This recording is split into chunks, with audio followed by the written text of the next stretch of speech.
If you hate cropping just like me, then this video is for you. What are other simple ways that you can actually take out the background of an image and it will save you lots of time? I will show you two of those simple ways today, and in this video you're going to learn how to do it, and I will tell you my recommendation at the end. Let us get into it.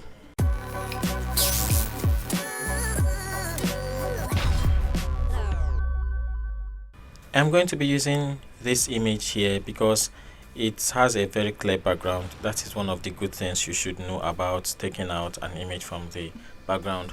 However, you can still separate other images with even complex backgrounds with this method, but it's going to get you a neater job if you do it with an image with a plain background.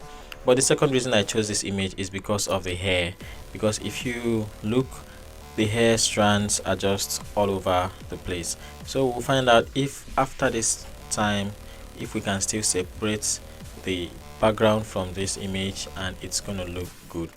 So the first option is in Photoshop. I'm gonna increase this image to a larger size. I think this is good, and I've placed her in the center. And with this tool over here, which is the quick selection tool, once you select it, you see select subject, and automatically it's going to select the subject for you. In this method, there is also a sub method under it. It does not really relate to it, but because it is in Photoshop, I will show you that one at the end. So when you do the select subject, it's going to automatically read the image and find what the subjects are or what the subject is and select it. Most times it will do a pretty nice job, because if you look here, it's when you press the Q button, it selected the subject quite well, although there are some places that were missed, like this area was missed, which I will still correct, and this area of the earring was totally missed. So I'm going to correct that now using the polygonal lasso tool, which is this one, and holding the shift key to add to selection. If you want to take out from selection, you hold the alt key. The polygonal mouse changes to minus sign, and when you hold the shift key, it changes to a plus sign. So with the minus, to take out this selection, I'm just gonna do this and it takes it out. But in this case, I actually want to add, so I'll do that fast. Make sure you're holding the shift key before you start. But when you have clicked the first point, you can take your hand away from the shift key, and then I will add just a little bit of here, not much, but very okay. As you can see, this changes from plus to a circle at the bottom. If you can look and see it there, that's because I'm holding the control key, and when you hold the control key on your keyboard and you click on this, it's going to automatically connect the end of this point to the start point. That is what will happen, and it will fill it up and make your selection. Over here I will do the same, and I think our selection is pretty much done. Then the next step is to select and mask, and then smart range is turned on. The smoothness, I took it down because the higher the smoothness, the more it's going to be smooth on the edges, and people are not that smooth, to be sincere, but they are not so hard. So in this case, we have more roughness or more crispness, and here more smoothness. And on the feather, you all know what feather is about. Contrast, if I take the contrast up, it increases the edge, this what is that called now, the edge distinctions. I think, as you can see, it's more pronounced, but if I take it down, it's less pronounced, it's softer, and I shifted the edges more. You can take it to increase the selection or reduce it to reduce the selection. Every other thing doesn't matter. Output is going to be to new layer, and I will ask it to remember settings, so that whenever I'm doing this action again and I want to be very fast, it is just going to replicate these settings for me, and if I need to do a few adjustments, I will do it, but if I don't need to, I will just click OK. And there is our selection. Let me turn this off. As you can see, we have our selection. Now the second method, before I show you the last method I promised, the bonus method. On the second method, you go to a website called remove.bg. remove.bg. That is where you take out, and you just take the image and drag and drop. It's going to upload it, and it will simply let you. Now it has already cropped it. That was fast, right? Really fast. But in this case, you have the download HD and the normal download. In the download HD, here are the requirements. You can download in HD, but you must have account. If you don't have an account with them, you cannot do this option. But again, when you go there to download, you have to spend credits. I still have 1 credit. Most times when you sign in, you're just gonna have 1 credit. If I use this now, it's gonna download in full quality. But if I choose not to download in full quality, it's gonna be rough. I'm gonna show you that at the end. Now there are other options you can edit, but what is this credit actually? Credits are payments you make to remove.bg so that it can give you a high quality image, and you can get credits by clicking on this button here, and these are the subscription plans for credits. So you can buy these credits and keep on using them for your background removal. So what are credits? Images with up to 0.25 megapixels, that is, for example, 625 times 400, are always free on remove.bg, always free. But higher resolution downloads up to 25 megapixels, for instance 6250 times 4000, are available for 1 credit per image. So any image in essence that is higher than this number is going to be costing you some credit. In this case, 1 credit, because I am still within the limit of 6250 times 4000 or 25 megapixels. I'm not going to use this credit. I'm just going to download it here. Let us say that is what you would like to do, for instance, because probably you don't plan to spend money on taking out the background of an image.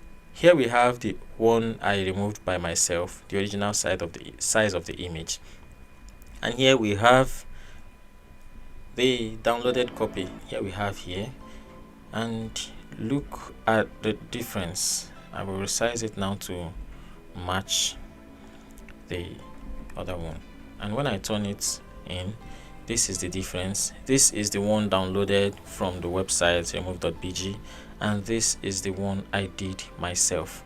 The background removal is very similar, but the quality of the end product is different. That is because it was free on remove.bg. Now you know one of the problems of remove.bg. If you must go for free, you must go for low quality images, and if you need a high quality images, it's gonna cost you credits.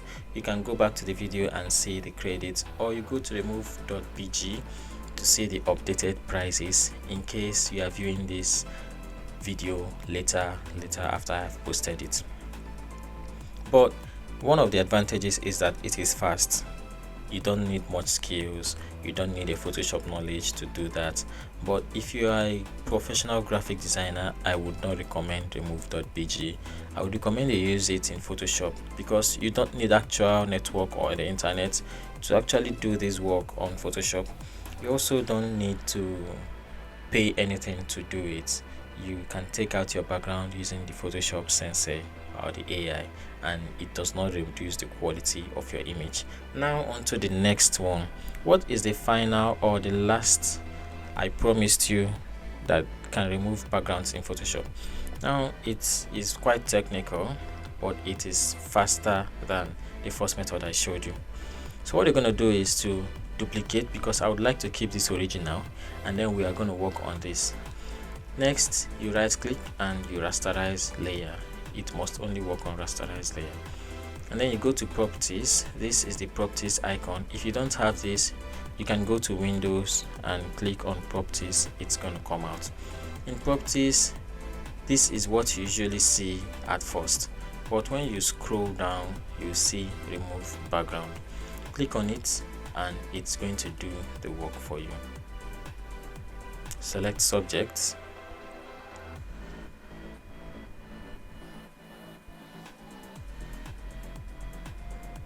and the background is gone.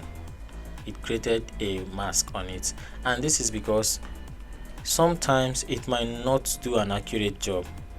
Because remember when we did the initial one with selecting subject over here with this key or this button or this option, so when we did that, you'd notice that I still added this selection here and I still added something here, but in this case it is missing and you might need to have it back. That is why we have a layer mask here. So you can now come back and work on the layer mask. Double click on this, reduce the density so that you see the remaining parts of the image that you want to bring back. Then turn on your brush. Let me reduce the size to something very small and with not so much hardness, but not absolute zero hardness. You can now paint on the areas you'd want. Make sure that your foreground color is white, sorry, and then you paint. Right now it seems like I am doing nothing, but by the time we are done, it's going to restore the missing parts. Then you take the density back up. Oh, my flow is 0. Please make sure that your flow is high, because the lower your flow, the more you have to brush and brush and brush to restore the missing parts. And while you're watching this, a subscription to the channel will be very helpful, and also a like to this video will go a long way in recommending it to others as well. So that is it, guys. We have 3 images. The first method was with Photoshop using the quick selection tool and the select subject. The second method was with remove.bg on the website. It did a very nice job, but for you to get a high quality image you have to pay. And the third method is also with Photoshop, the bonus method actually, but right now in this case you have to rasterize before removing background. And what will happen if you actually don't rasterize? Well, that option will not be there. So this is the one that is a smart object. This is how it looks, and this is the one without smart object. This is how it looks. So that is it, guys. If you like this video, please go ahead to click the like button and subscribe if you have not subscribed, and I will see you in the next one. But before you go, make sure you watch this video where I explain smart objects and the other video on the other side of your screen. See you next time, and goodbye.